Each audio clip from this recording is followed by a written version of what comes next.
My question to you is, how should we interact with our Christian friends that meet in other groups that have different views but does love the Lord? They love the Lord. Should we be understanding of their views, or should we try our hardest to win them and bring them into our group? Come over on our side, even though they love the Lord. Very interesting question.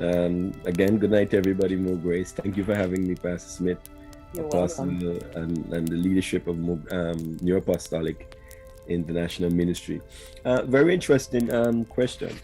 When I heard the question first, I was reminded of a document that we were taught a couple of years ago. I would say, I think 2019. Apostle Mead sent us a document, building the bridges for the gospel, building bridges for the gospel. And when I heard the question, I went back to the document and I started to sort of kind of brush through it or scale through it, based having the understanding of the question. Now you're asking, how do I interact? How do I interact with, Mm-hmm. with Christian friends that I meet in my group and that may have different views, but they Right. do love the Lord? Should we Mm-hmm. be standing of their view, or should we try the hardest to win them and bring them into our group?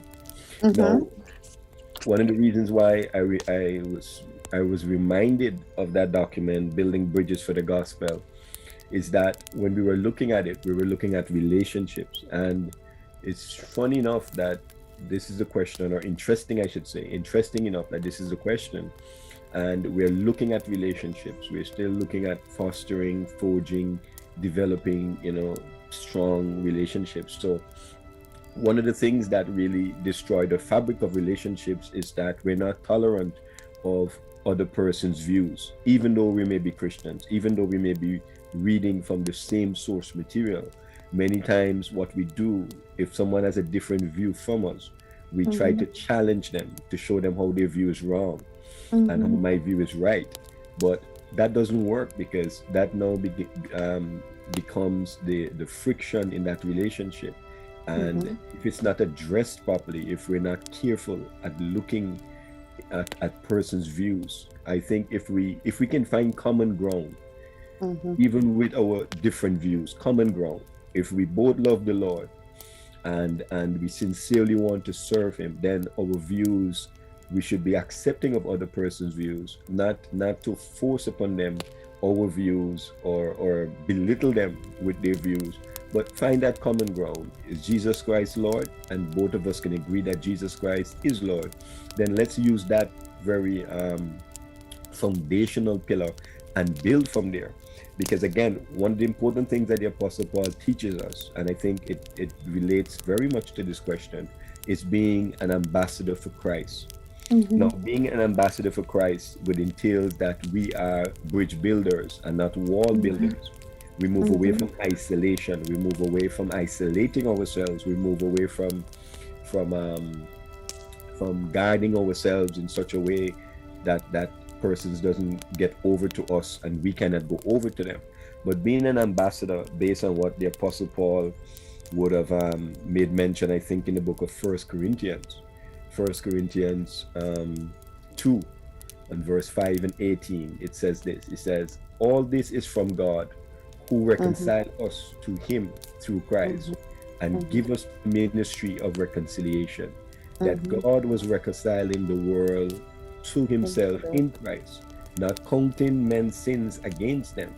Mm-hmm. And he has committed to us the message Yes, of the reconciliation. reconciliation. For we Yes. are therefore Christ's ambassadors, as Mm-hmm. though God were making his appeal through us.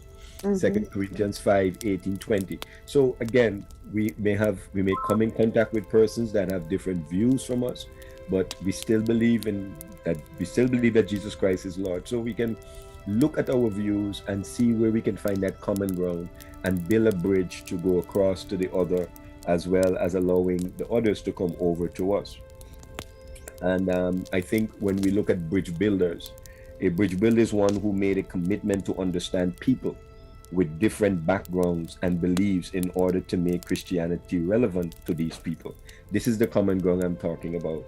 We build bridges based on an understanding that people will have different views and backgrounds and beliefs, but we still find a way to show the relevance of what their views may be, and therefore connecting or making that connection, making that relationship to work by helping them to understand what you view, and also you learning from them and what they view. So I think building bridges through relationships as Christ ambassadors would be one of the key components to answering your question there, as it relates to persons with different views.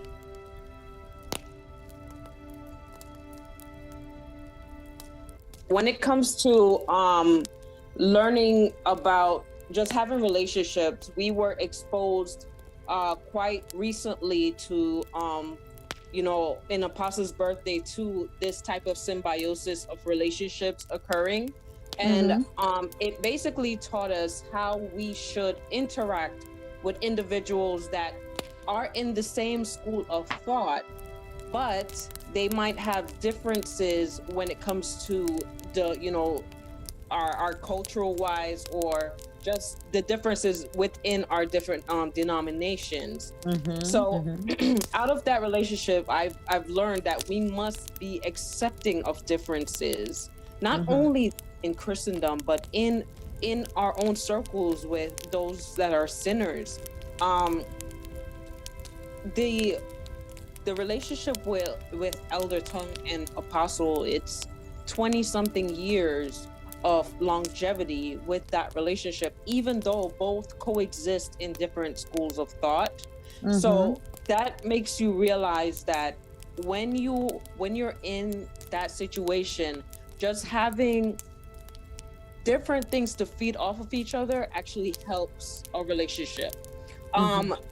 With that relationship with Apostle and Elder Tongue, you could sense, even when he was speaking, Elder Tongue was speaking, that there was some type of establishment of a commonality that came from both sides. So with both of them, with establishing that relationship, of course, if Elder had come on and started to trying to whip him in shape, trying to convince him, hey, you need to come over my side, I'm sure that relationship would not have lasted the amount of years that it has last. It most likely came from a understanding of commonality, where they were both looking at where they both fit in the same kind of understanding.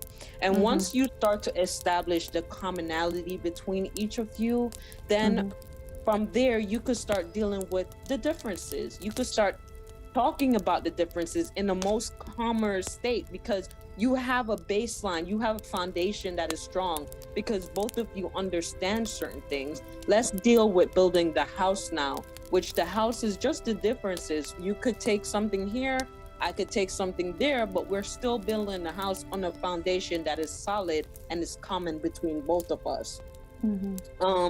I think when it comes to the convincing side of things, some Christians, we take it to heart where we have to, each one, we take that as, you have to come on my side, where it's more of a team. You need to come on my side. Anything that you say out of your mouth, it doesn't coexist with me. I won't listen to it. And that's not how you establish relationships.